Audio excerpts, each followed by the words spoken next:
Hello sir, I am DISHAN from Department of Electrical Engineering, second year. Today I will be discussing about the topic of Kirchhoff's current law, Kirchhoff's voltage law, diode and its operations. Kirchhoff's current law.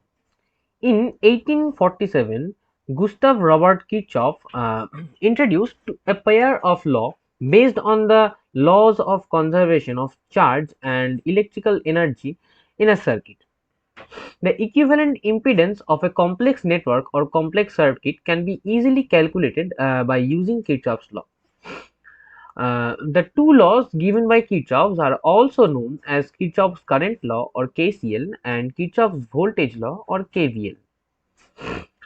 Kirchhoff's current law.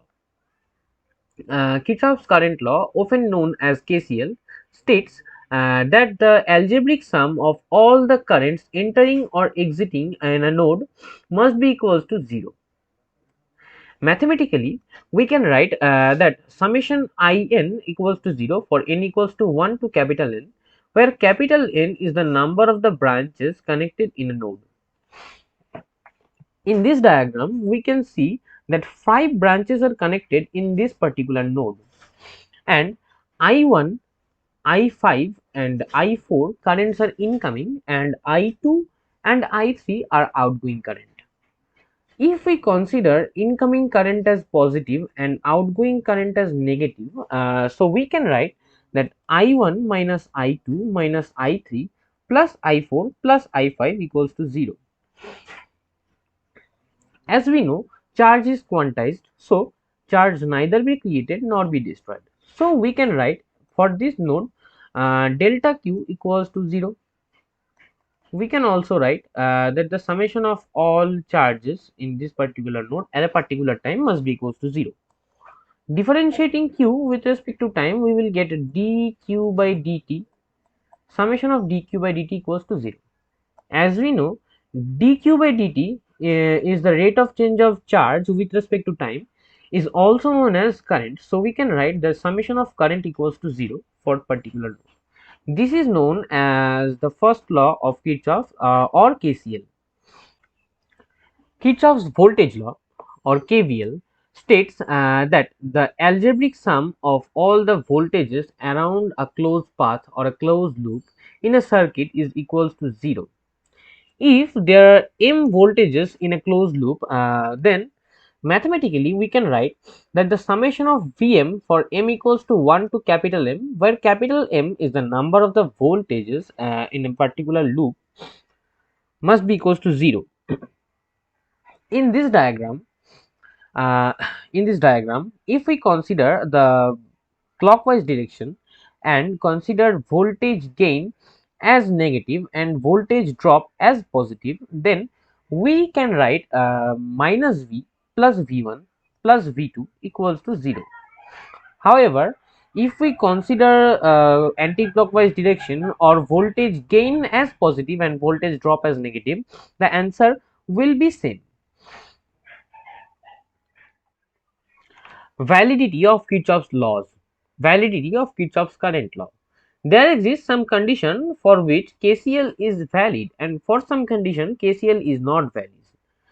For those conditions when KCL is valid are: it is independent of the variation of temperature in a circuit, it is valid for linear, nonlinear, bilateral, unilateral, passive and active components.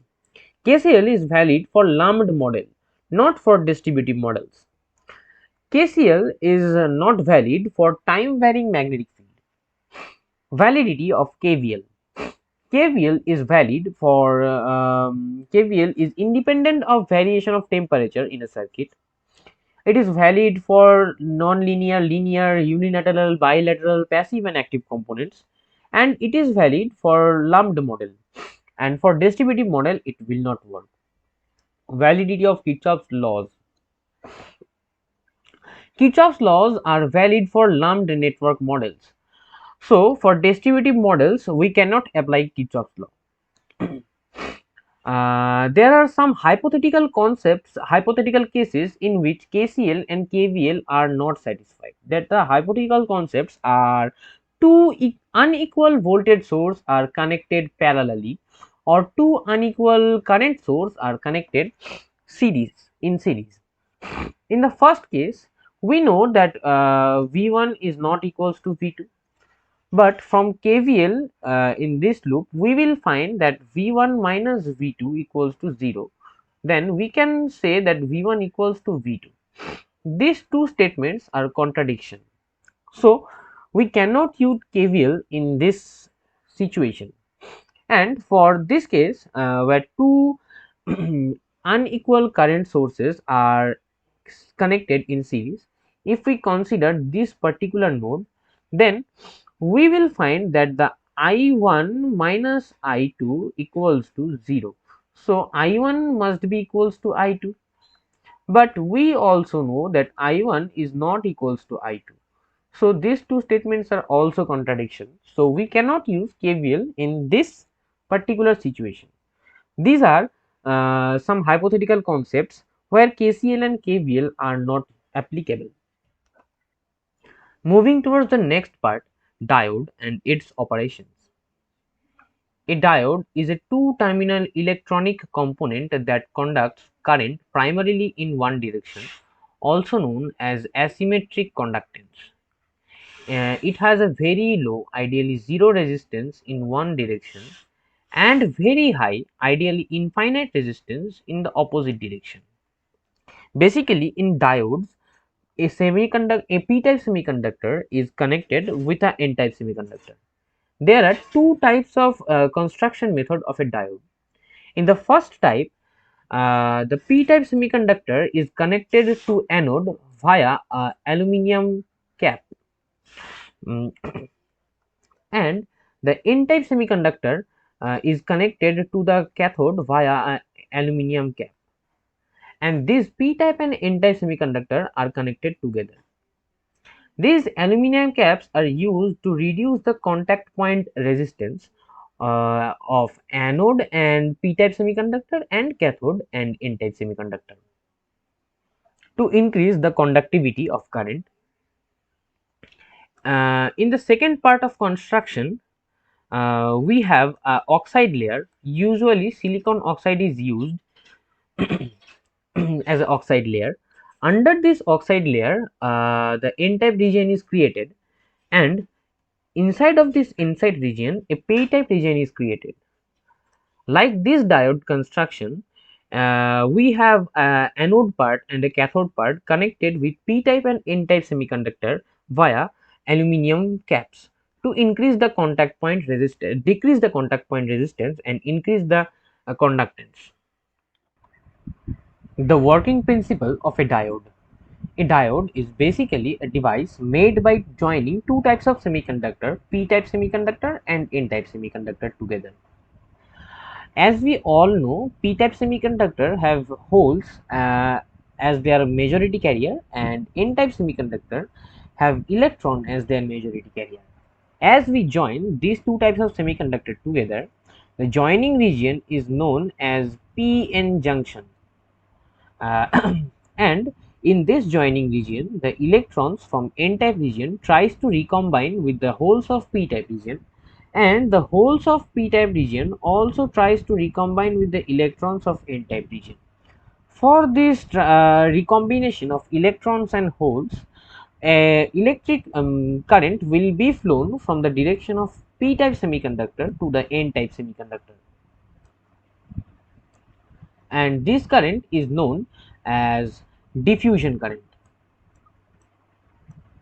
And for this diffusion current, a electric field will be set up from the direction of n-type region to p-type region. And now for this electric field, the minority carrier of p-type semiconductor, which is electrons, and the minority carrier of n-type semiconductor, which is holes, are trying to recombine with each other. So for this electric field, the electrons of p-type semiconductor tries to jump on n-type semiconductor holes, and the holes of n-type semiconductor tries to jump to the p-type semiconductor electrons. For this this flow of electron and hole and current will be introduced from the n type region to p type region, and this current is known as drift current. After a certain time, the drift current will be equals to the diffusion current, and in this time there will be depletion region created between the junctions of P and N. In this depletion region, for the recombination of all electrons and holes, there will be no electrons and holes left. There will be only some few positive charge and few negative charge left in this region. And for this positive and negative charge, an electric field will be set up from the n type region to p type region. As we see in this diagram, the positive and the negative charge near to the joining region have very small distance between them, and as we go away from the PN junction, the distance between them increases.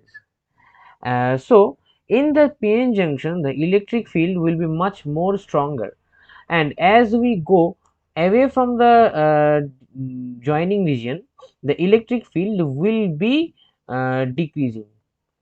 As there is electric field, a barrier potential will be a potential difference from p type region to the n type region will also form, and this potential difference is known as built-in potential of a diode.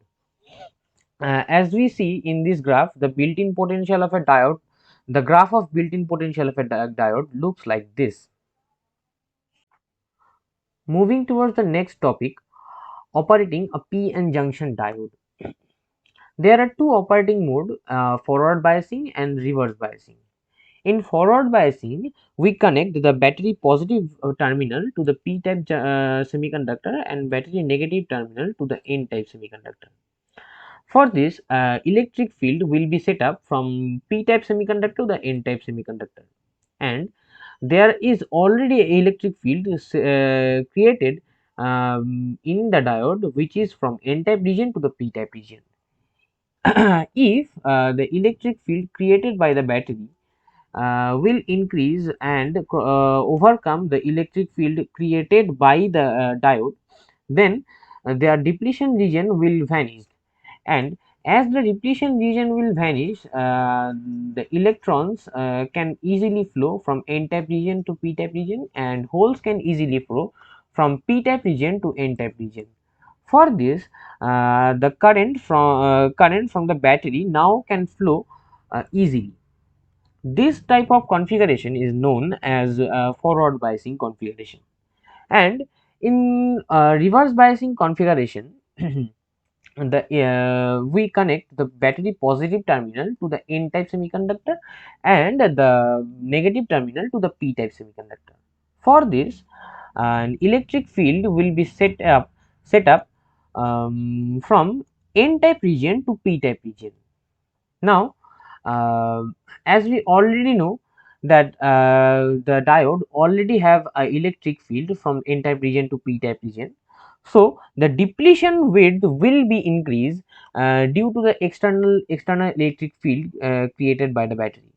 Now, as the depletion width will increase, the electron will face more problem to jump from n type side to p type side, and for this, no current will flow from the battery. This configuration is known as reverse biasing configuration. Shockley's diode equation and characteristics graph of PN junction diode.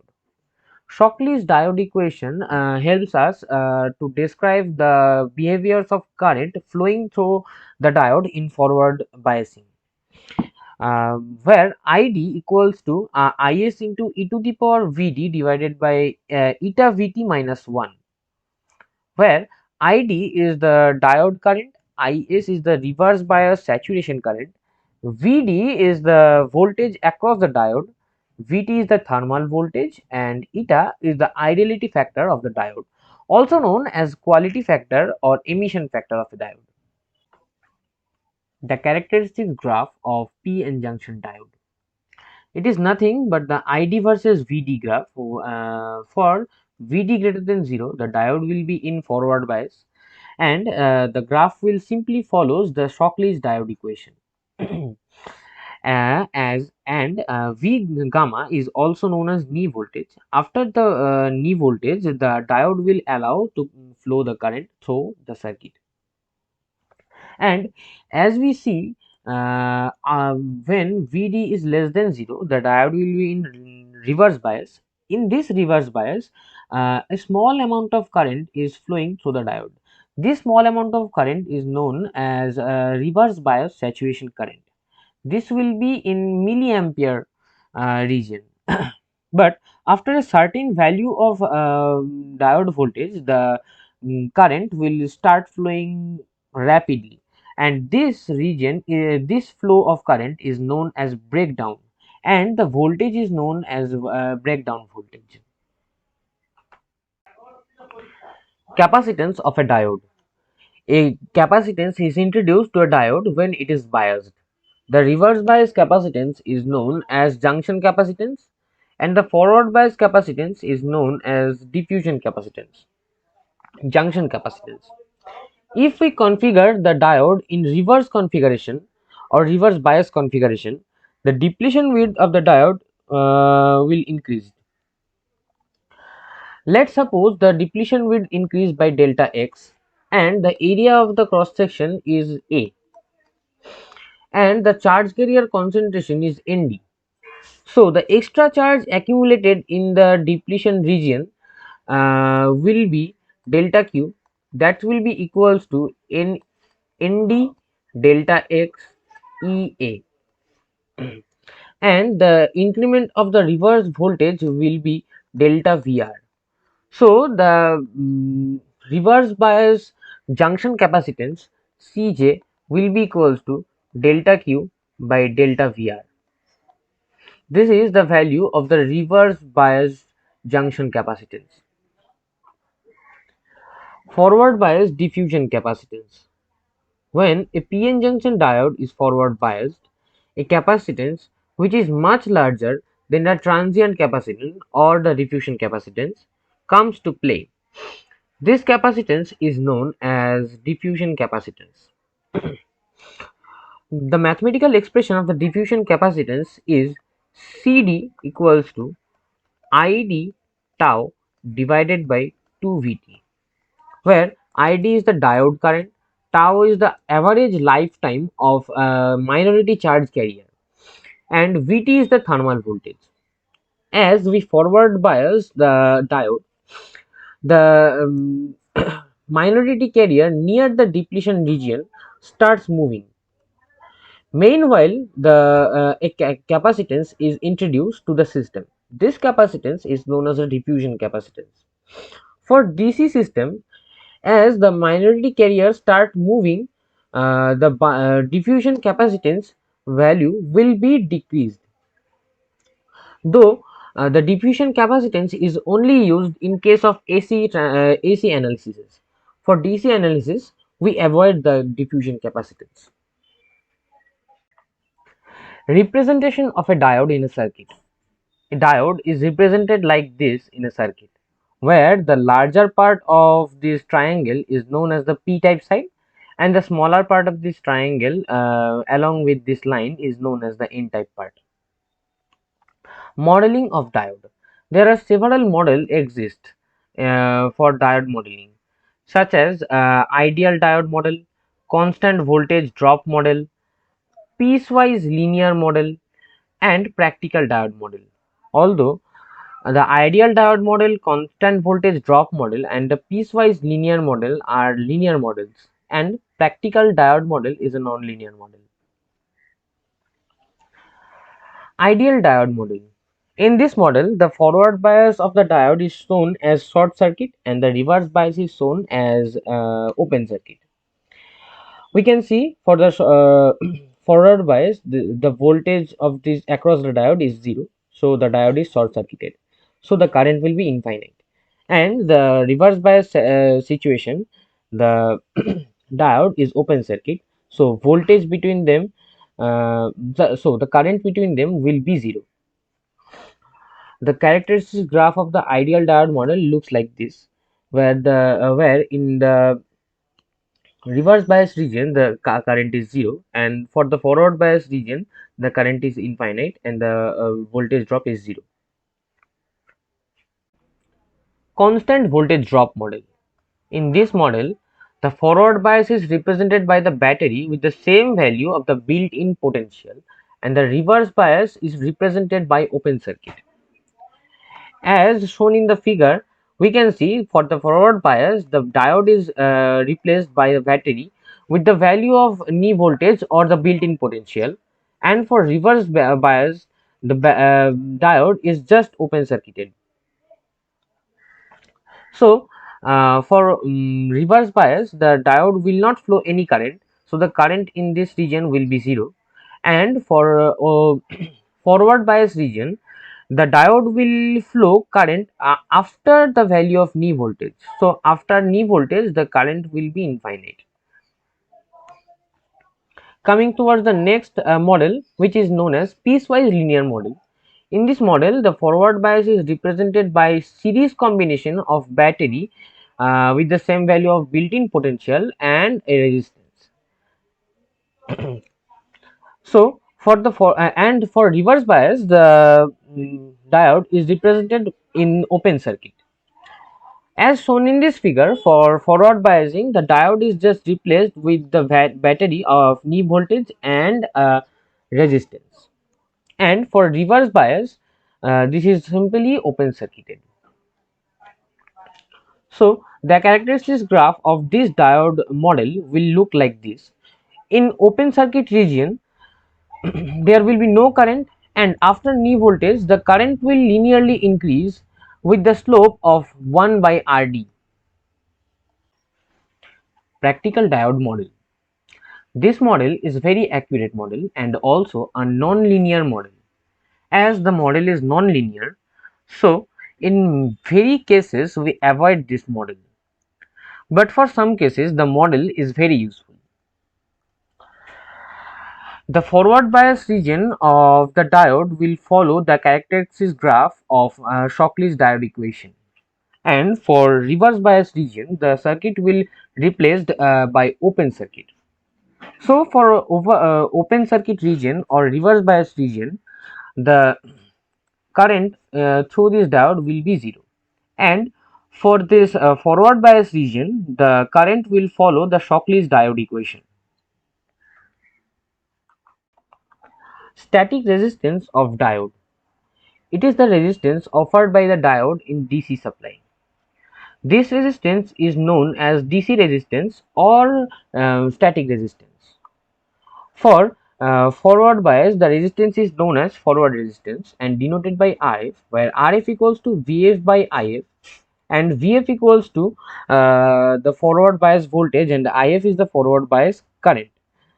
The forward bias resistance have the value between 100 ohm to 10 ohm, and for reverse bias the resistance is known as reverse resistance denoted by RR, where RR equals to VR by IR, where VR is the reverse bias voltage and IR is the reverse bias current, and this have the range of mega ohm. Diffusion resistance. The resistance offered by a diode in AC small signals is known as diffusion resistance. If we see the characteristics graph of a diode and try to find the slope of this graph at a particular point, then we will find that the slope is nothing but the conductance of this diode. So, if we try to find the slope or conductance of this diode, we should have to differentiate the diode current with respect to the diode voltage. And we know that the diode current ID is equals to I naught into e to the power Vd divided by eta Vt minus 1. So, if we differentiate this, we will find that the value of the conductance is I naught e to the power Vd divided by eta Vt divided by eta Vt. So, if we try to find the resistance Rd, then the value of the RD will be 1 by GD. So the value will be eta Vt divided by I naught e to the power Vd divided by eta Vt. Now, if the e to the power Vd divided by eta Vt have a very large value, so we can neglect this minus 1. So now we can now write that I naught e to the power Vd divided by eta Vt equals to Id. So now the diffusion resistance Rd will be equals to eta Vt divided by Id. This is the value of diffusion resistance. This will occur in case of AC signals passing through a diode.